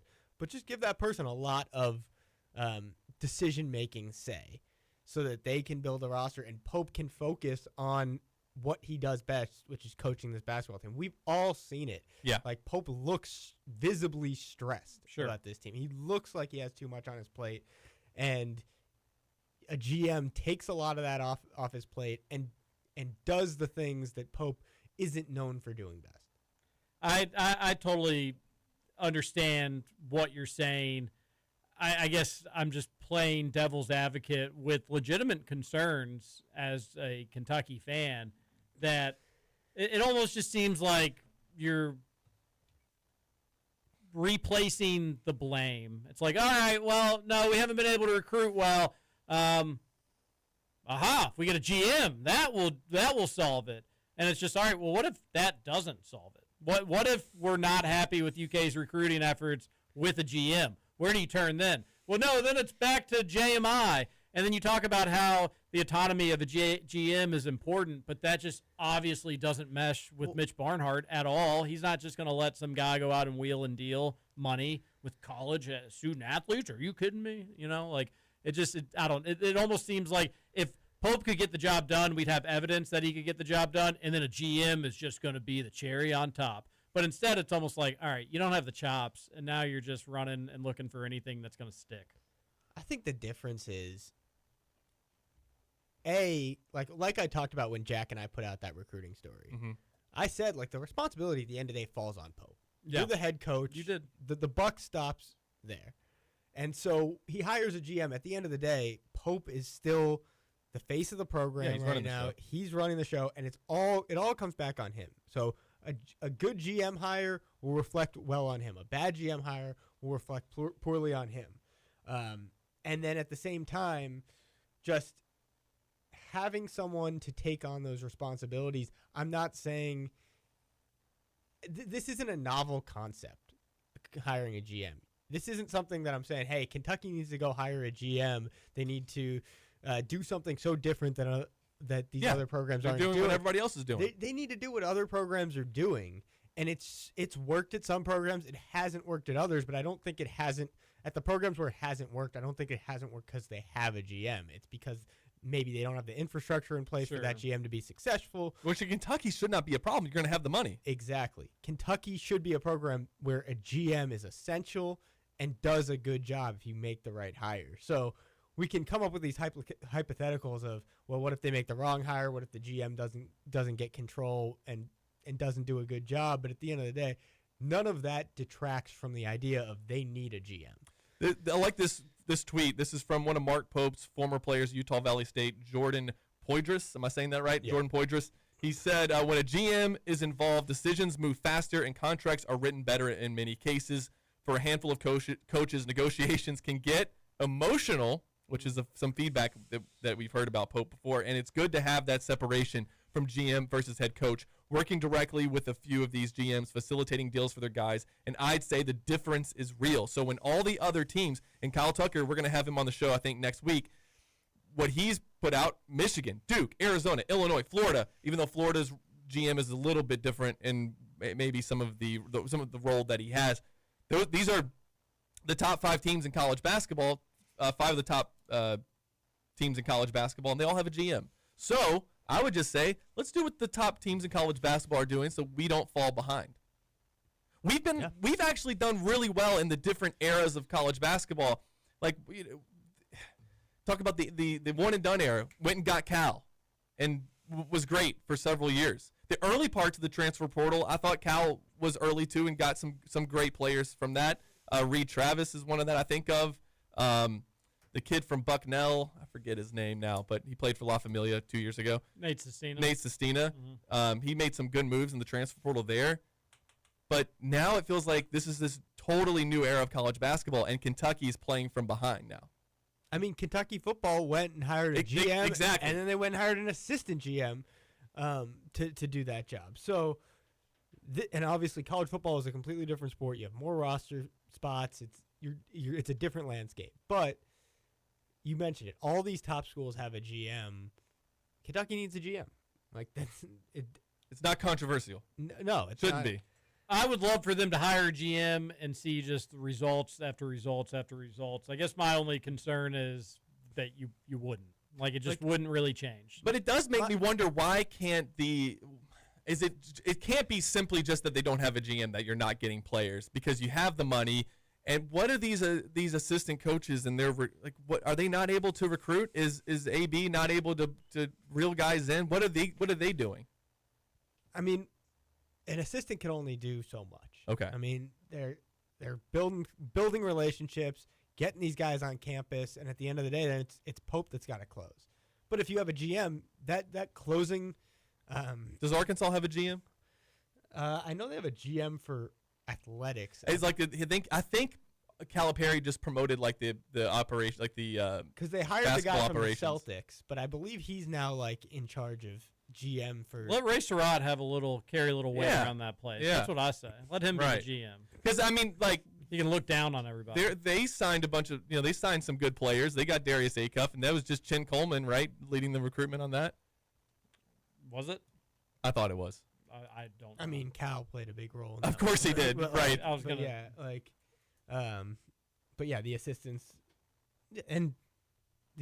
did a good job in that recruitment. But I do believe they have, I don't know if they have a GM specifically for basketball, but they have someone overseeing athletics, I believe, as a GM type role. No, it's just it's so weird, and I was actually looking at a Facebook thing. I like to go to my Facebook memories because it's always there's something about Kentucky every single day. And I went back to one from 2011, and people were really upset with Calipari. He'd lost 7 close games, and they lost every road game in the SEC except for 2 of them. And so at this point of the season, they lost every SEC road game except for at South Carolina. And people were wondering if Calipari was the guy. And all you had to do was look at who was coming in the next year with Michael Kidd-Gilchrist and Anthony Davis and Marquise Teague and be like, we're going to be great next year. What are you all talking about? Yeah. We can't really do that with Mark Pope, and I know the transfer portal will open up, But it's just like that's a mystery right now as to who's going to be in it and who you're going to get. And you look at like this season is not going well. And I think the one thing that makes people like there's nothing to look forward to next year as of right now because you don't even know who you're going to bring back from this year's team. It's just a total mystery. And because of that, I think there's just so many Kentucky fans that are just like, all right, there's no way to know whether next year will actually be better or not. And I think that's what's also keeping the pressure on Mark Pope, at least when it comes to how the fans are perceiving his tenure so far. Yeah, not to be, I don't know if crass is the right word, but not to be crass, it's like, okay, maybe a GM isn't the end-all, be-all solution, but they can't do any worse in the 26th class. Yeah. So a GM would do something. That's totally true. You can't do worse than nothing, us three just running the recruiting operation. We have signed just as many recruits. Quite literally would not be doing worse than what this current coaching staff is doing, which is wild. I do wonder if they're going to just hit the ground running on the transfer portal. And Peak, you were hinting at it, and just to drive it home, we don't know that next year is better than this year. Could be worse. Could be worse by a large margin. The two of the best three pieces that you see, Malachi Marino is one of the best three pieces, but two of the best four pieces you definitively know will not be back next season. Right. And what do you have to replace them? Literally nothing. Now, we know that they're going to go attack the transfer portal, but that's what they did this past year. And you don't really know for sure, right, that if Malachi's coming back, I mean, he's going to entertain the NBA. Yeah, and I also have a take similar. Like, if he wants to go to the NBA, that's great. If Malachi, we need to pay for, but we don't need to overpay for. Yeah, I know you've said that before, and if the price tag gets to $3 million, what do you just? Enjoy the 24th enjoy being the 24th pick. You know, I'd almost lean towards more of what Louisville did and sacrifice the front court and just have the best backcourt in the history of basketball. The issue is they had Mikel Brown that they got out of recruiting, which you can't go get that anymore. Yeah. And you mentioned the $3 million thing, like, and obviously it's a hypothetical number, but you throw out a number, it's like if you have a GM, you hear numbers from Malachi's camp saying, hey, we want this. You can go and look and see who else is expected to enter the portal, what value are they at, and you have context for, in those negotiations, you go back and say, hey, we can go another direction for a little cheaper, for a little more, and you just have context, and GM can provide all of that. And you're saying Pope can't do that because he's just too busy. Or like Pope it's just is way coaching too much in the middle to of do. coaching a basketball That's true. season. No, he's got to deal with totally fair. a lot of different things. Yeah. If you have someone whose job is roster management, roster construction, maybe Pope can do that, but you can have someone dedicated to doing all of that. And I'm sure they have an assistant that is currently doing that, or it's their job to do that. Get somebody that's going to do it better. And you get to recruit the guys that you want back next year. Like, so you're recruiting your own guys too, and again, like we've talked about, that's fielding phone calls from parents. That can be another role that the GM takes as well when you're dealing with the guys who are currently on your roster. Along those same lines, Jacob, we're talking with Jacob Polachek here on Kentucky Roll Call on Big X Sports Radio. Stephen Peak, TJ Walker, producer Matt Childress /Chambers. Get your text into the Gameday Men's Health text line 502-414-1450 with that $22 million number that everybody freaks out about when it's thrown around. Is that including multi-year deals like we've heard? That's been kicked around a little bit. In your opinion, is that so? If it is, I think that most of the deals right now are being renegotiated, whether higher or lower. Just everyone's renegotiating right now across college basketball. Well, that would kind of get frustrating. To be like, we just negotiated. But that's so. But you're right. Why would you guarantee guys? So why would you pay them, or I guess guarantee them 2 years, when they can just leave anyway? There's nothing holding them. I don't know how. Like at the end of the day, guys can leave, guys can stay. Like, it sounds like you would do that if you said we want to make sure that we get you back for next year too, right? That's the whole point of doing that. And then so if they can just leave anyway. Like they didn't sign a contract that says I have to play at Kentucky for 2 years, right? So I'm pretty sure that's what happened though, right? I mean that there for at least a few guys. What? That they signed to basically I'm using air quotes for the well, you can't even see me anyway. a 2-year deal. I can't say this for sure, but I do think that in the last year, since we've seen it with college football, the portal, I think since rev share, and most of these guys were signed pre-rev share before it fully got implemented. Sure. There are a lot more avenues to have firmer contracts with players.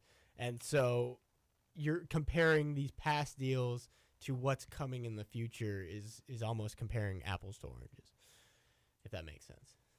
It does make sense. It's all so fascinating, and we don't pretend that you have all the black and white answers to it, but you have more insight into this than anybody else that I know, so it's always great to be able to pick your brain a little bit with it.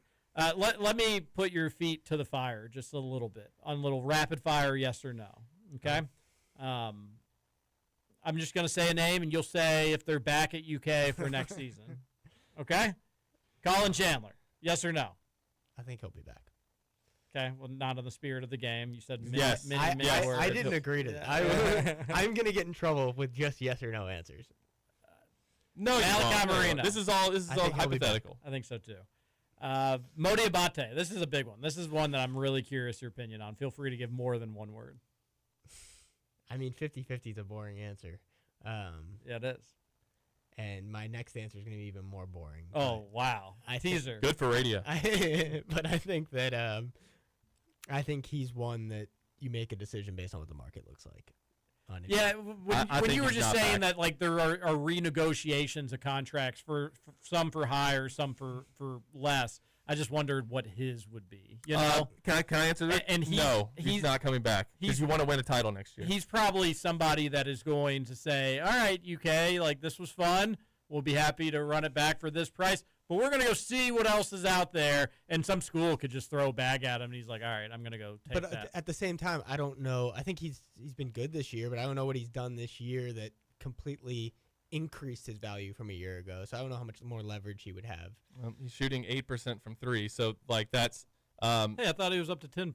Maybe. Round it up. He's made 2 this year. We looked it up on the postgame show. I always call him Mr. 9%, and I was like, oh, I need to. Oh, he's 10% now. It's 2 for 20 or something. Maybe need to amend that up to. But like, if you surround him with shooters, I would love a Modi Abate. Like, he has really helped Kentucky in a lot of games where there just hasn't been a lot of fight. It just doesn't fit what I think Mark Pope wants to do, and I agree. That's why it's not. I'm not hating on Mo. I think he absolutely helped Alabama last year. He's a good ball player. That's how I felt about this whole team. This whole team individually, you got individual good players. It just doesn't fit for what you're trying to do with them. Get guys for good value, and that's why Diabate. It's hard to say yes or no because I think Diabate is a player where if you can get him for a good value, he can be a really impactful piece. But if you have to overpay, there are going to be options like him in the portal. It's amazing that he shot 12 of 26 from 3 last year. That is absolutely insane. I just wondered if Mark Pope and his staff were like, look, he's probably not going to shoot, 46% I don't know. I'm not good at math. Upper 40%. They probably thought he's not going to do that, but like he can. You have to at least go out and guard him. He's shooting 10% now, and has he made a 3 in conference play? I don't know that he has. It will be like that. That will drive down his price on the market. Yeah. Teams are going to say, all right, everybody wants people that can shoot. Oh, good golly, you certainly can. And they look at his form, and maybe the coaching staff thought, well, maybe it's like a Kevin Youkilis thing. Like his batting stance looks all funky. But he hasn't made a 3 since the St. John's game. Wow. Is that right? Yeah. That's incredible. Yeah, that's and that's not what he does. The only other made 3 was in the Valpo game. Okay, so 2 for 21. Yikes. Yeah, that's so. Oh, it is less than 10% then. Wow. 0.95. We'll round it up to 10%. Yeah. So that kind of player just doesn't fit. That's like a Calipari player. That's how that fits like Calipari's style from 2010 to 2019. Don't give him any ideas. Yeah, I know. I would not be surprised, honestly, if Mo ended up at Arkansas. I wouldn't either. All right, Jacob, one more rapid fire for you. If Kentucky's going to be in the 7 range, 6 range, potentially, you're going to see some 2 and 3 seeds. Which one of these do Kentucky definitely want to avoid, and which one would be favorable?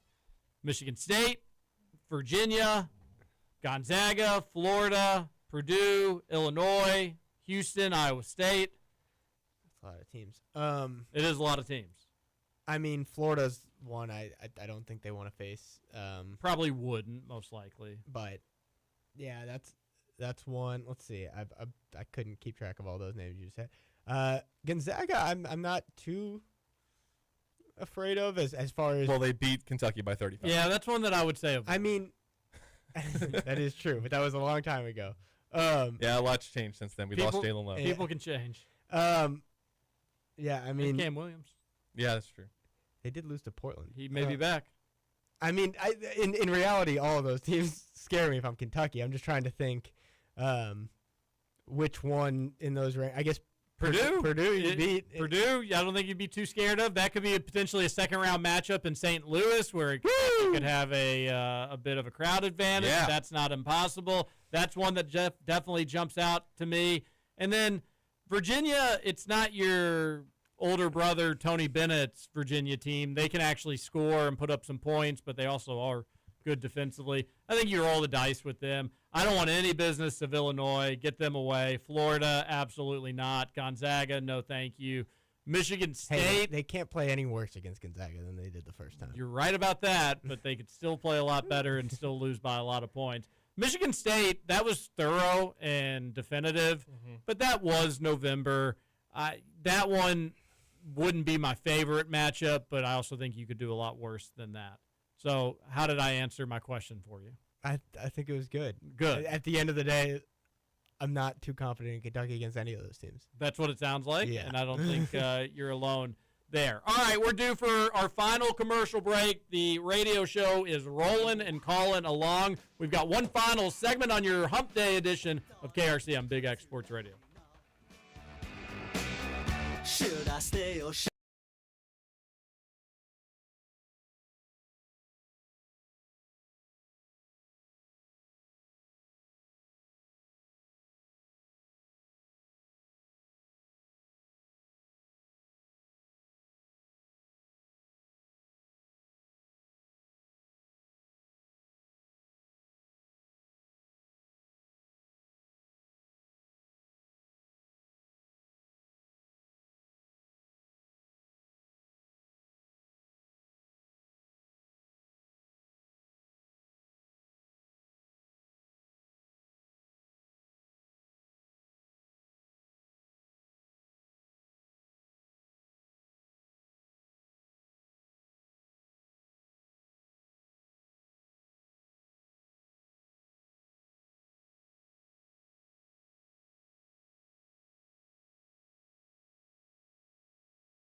official theme song of Hardly Committed, the OG KSR recruiting. I was a big podcast. Hardly Committed listener, TJ. We talked about The Office, too. Always just a good time. I was a TJ Hardly Walker Committed. fan before I even knew what TJ Walker looked like. And look at you now. I know. Now you're getting to do mediocre radio. Now you're a every lot day. less of a fan. Never meet your Don't heroes. meet your heroes, yes. Exactly. We're here for one final segment, Kentucky Roll Call on Big X Sports Radio. He is Stephen Peak. I am the hero, TJ Walker. Jacob Polachek across the table. And then producer Matt Childress. Thank you for all you do.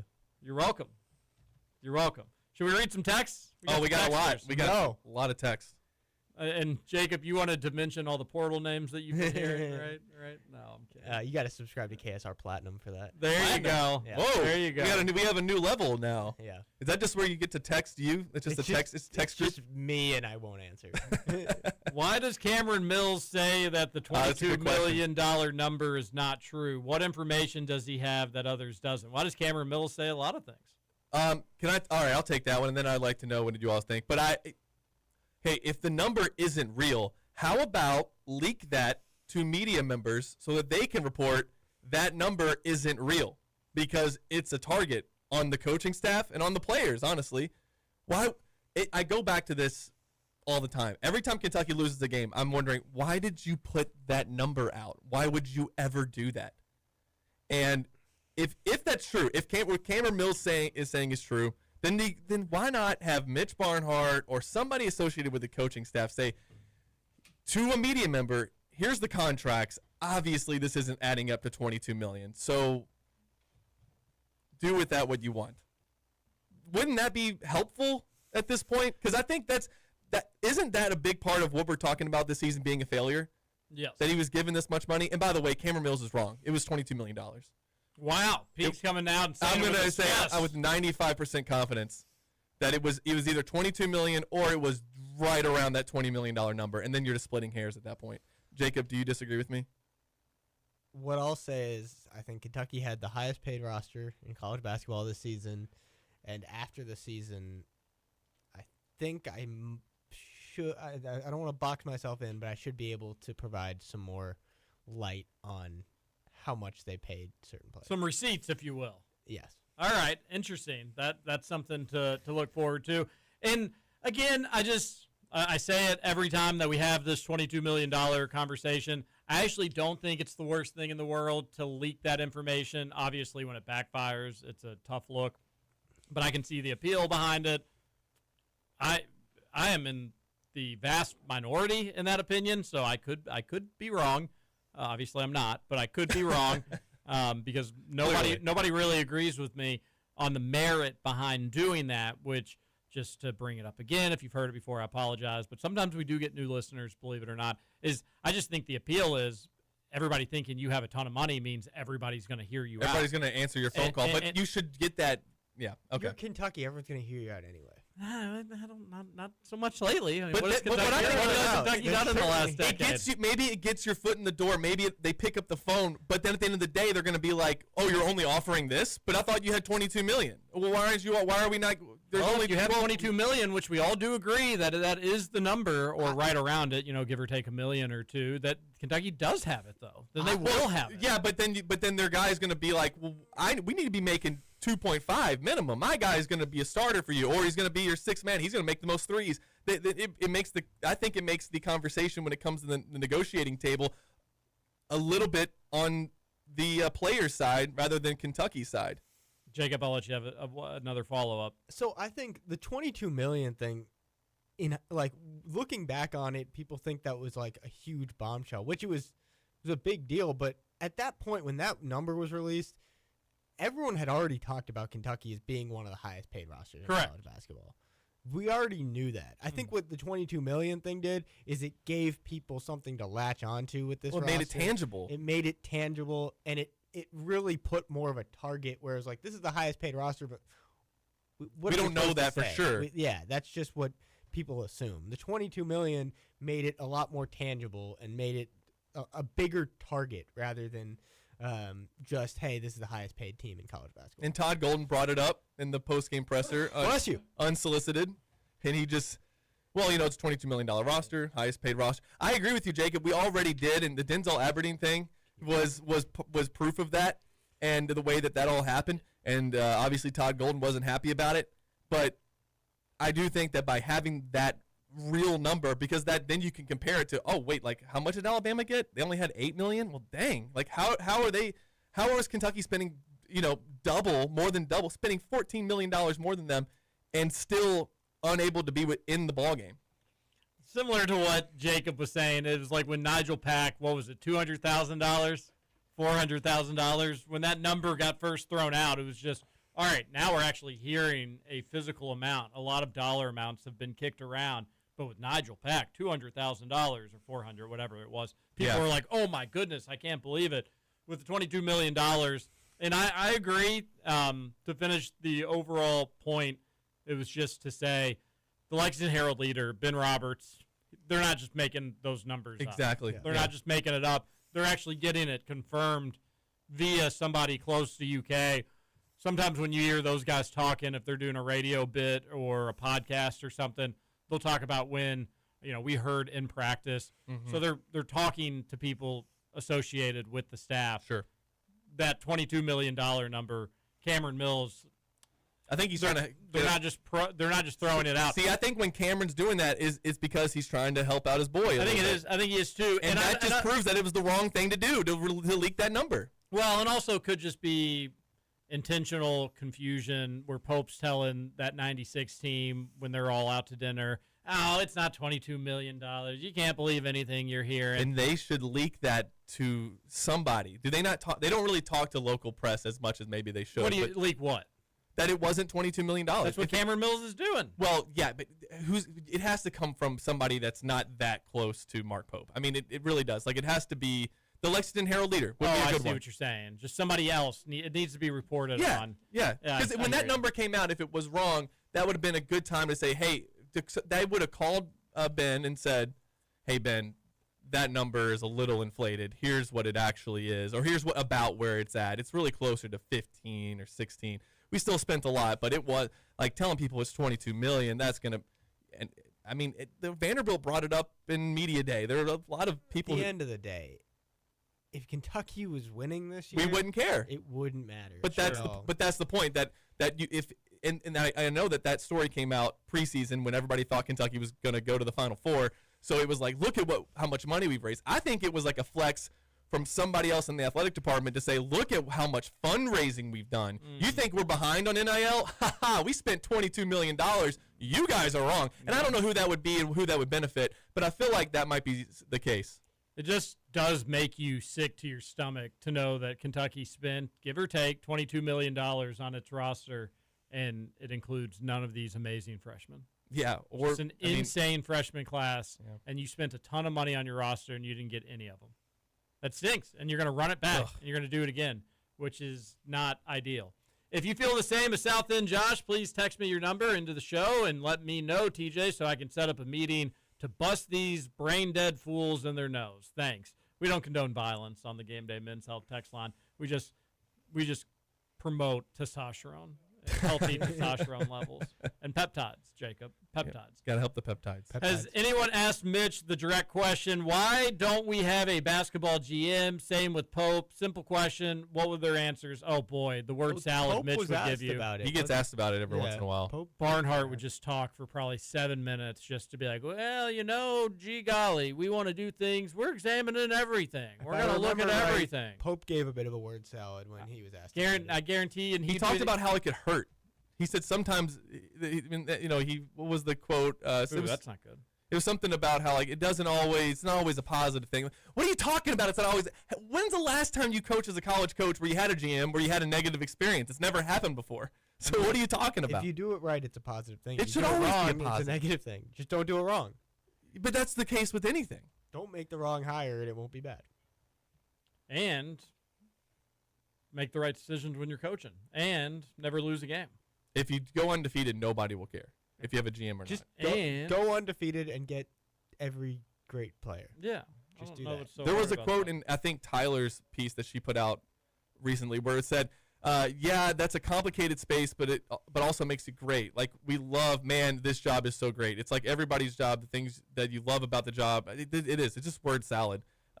We talked about it as a staff. Also, we have a job to do. We can do that. And it's just, why not just be upfront about it? Like, what's holding him back from hiring that position? Is it just lack of control? Because, again, like you said, he hires him. The guy has to answer to Mark Pope. Anyway, I'm done. I did an AI search of just pull Mark Pope quotes on GM, so take this for what it's worth. But it's somewhere we've got to get to, he said in one. But we've had long discussions with potential candidates, and we've even teased people around the program. We've seen places around the country where it's been an epic disaster. We've seen places where it's been functional. When it lands right, we'll do it. It's not something we want to rush into because it can be really costly. There's some real potential positives with the GM spot, but there are some real complications that come with it that I actually have seen negative elsewhere. Yeah, it was something like one of the ways where I think it kind of hurt is the purpose is to purchase 1 degree of separation. There's also some danger that comes with that in terms of I think sometimes it can be less beneficial for student athletes. I think sometimes it can be a little bit problematic in terms of communication.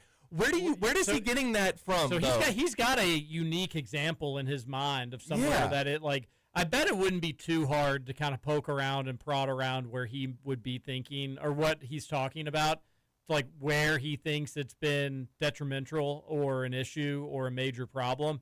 I don't know off the top of my head. I couldn't think of like maybe Memphis would be a place that you could be like, oh boy, that has just all kind of gone up in flames. It's not like it was going great before. No, you're right. No, you're right about that. But I wonder where he thinks because. Again, that just falls back on you, Pope. Like, make sure you hire somebody that's going to do a good job, that it's not going to be a distraction and it's not going to be an issue for the student athletes, right? Like, this is just do a good job and you'll do a good job. I wish I had more insightful analysis. And, like, for example, you have Duke who has a GM, and Duke, newer coach, Shire, comes in, hires a GM. They're doing great in recruiting. And then you have a school like Kansas. They don't have a GM, but they're still getting recruits, and the reason is because Self has that reputation. Yeah, he's got the cachet. Yeah. Like, he's Bill Self. Mark Pope doesn't have that Hall of Fame persona. Right. Yeah. He needs a GM. Shire didn't have that. It doesn't have that. Exactly. And so it's situational based, but Kentucky is a situation where I think they need one. Mm-hmm. All right, let's try to rapid fire some of these texts on the Gameday Men's Health text line. Then why haven't they already hired a GM? Hard for me to believe that Mark Pope took his dream job and said, nah, I don't want a GM. Everyone else has one, but Pope refused. Fishy. Are we sure Mitch and JMI didn't want a basketball GM? They love keeping secrets, it seems. I think that they offered him a chance to hire a GM. Right, Jacob? I don't know for sure. I mean, I didn't talk to Mitch about it. I can't say for sure, but, like, I know Mitch, they got an assistant GM at football. They get Mitch and JMI. I'm not here to stick up for them, but it's in their best interest for Kentucky to be getting really good players and for Kentucky to be really good. And a GM does that. And I don't really see the incentive for them to block a GM. Yeah, 100%. Another texter says, Shannon the Rude is from Bullitt County. Whoa, Shannon the Rude. And another texter says, both great, no country gets my vote. Another texter says, I don't particularly care how much any players get paid. My argument is if you have the largest payroll, no matter the sport, you should be really good. Kentucky's not really good this year. Mm-hmm. Hey, Will, but the injuries. Did you know that? There's injuries. That is, yeah. The injuries do matter, but, yeah. They wouldn't be great, but they could be really good. Yeah, it's tough to say. I don't think even if this team was totally 100% healthy, it would be in that same tier as the 1 seeds. No. I think at best could be in like that 3 seed category. Yep. And which would be disappointing. And even then, I don't even know if you would 100% get there. A texter says on the Gameday Men's Health text line, our buddy Patrick Murphy, at this point, what grade would you give Mark Pope on his assignment and why? I give him an A- last year, all things considered, and then probably a C- to a D this year. And overall, we'd give him a C for his time at UK. C+ is what I would give. You see. I wasn't supposed to read The Road in college for a creative writing class, but didn't. I was supposed to read. He was supposed to read The Road in college. I'm reading that right now. Literally right now. As we speak. I'm 12% of the way through. So no spoilers past page 36, please. If Kentucky's in the NCAA tournament, I think my dad will still fill in a bracket with them to win the title, maybe.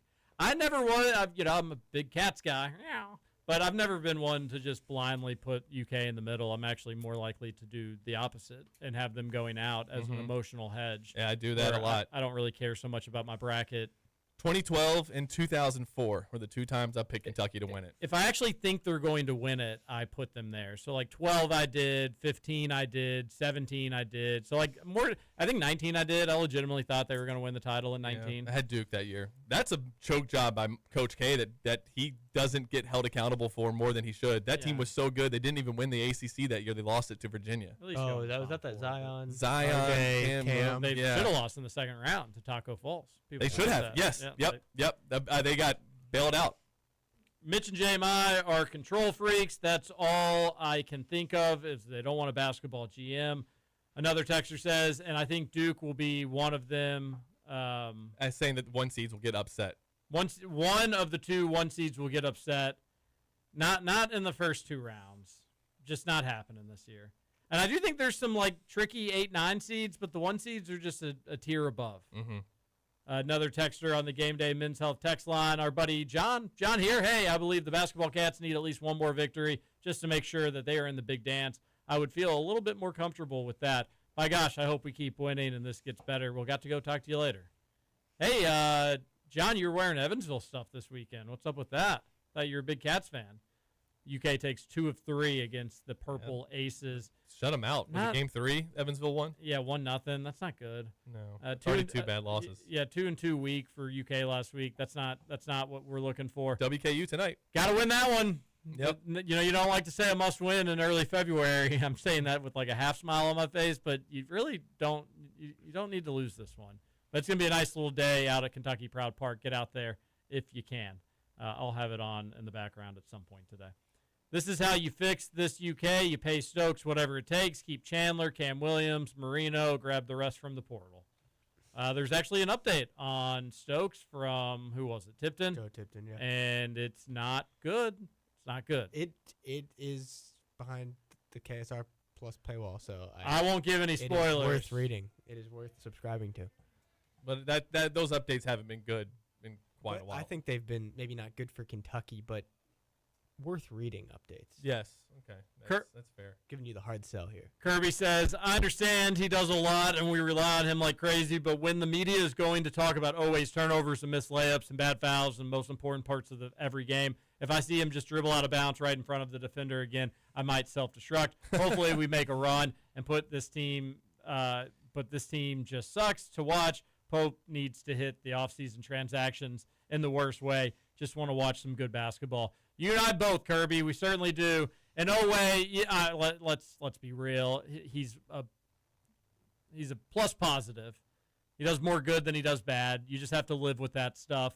It's unfortunate and it's annoying. I don't really totally get it, but he still does more good than bad. Yeah, and he's just being asked to do too much this year anyway. Hey, do you guys think he fouled on purpose to try to get the double digits, like at the end of the game? I do, yes. Yeah, absolutely. I was wondering that. He took that shot from half court. You think he was on his mind a little bit? Oh, for sure. Why not? You want to keep that history going if you can get it. I couldn't believe he didn't get it. He got 8 points kind of early in the second half. Yeah, he's one more 20-point game away from breaking Antonio Reeves' record. Oh, okay. I probably get Most that 20-point Saturday. games. Yeah. On the white wife guy, I think the biggest point was we have no basketball IQ, no one that controls the game or dictates the pace. I picked up what you're throwing down. Robert says, TJ, we need a weekly discussion to break down the 50th season of Survivor. Glad to help out if needed. Well, I appreciate that, Robert. All right, Jacob, thank you, buddy. A lot of fun. Go Batcats. Please don't lose. This is Kentucky Roll Call on Big X Sports Radio. We'll be back tomorrow at noon. Corey Price Trivia. How about that?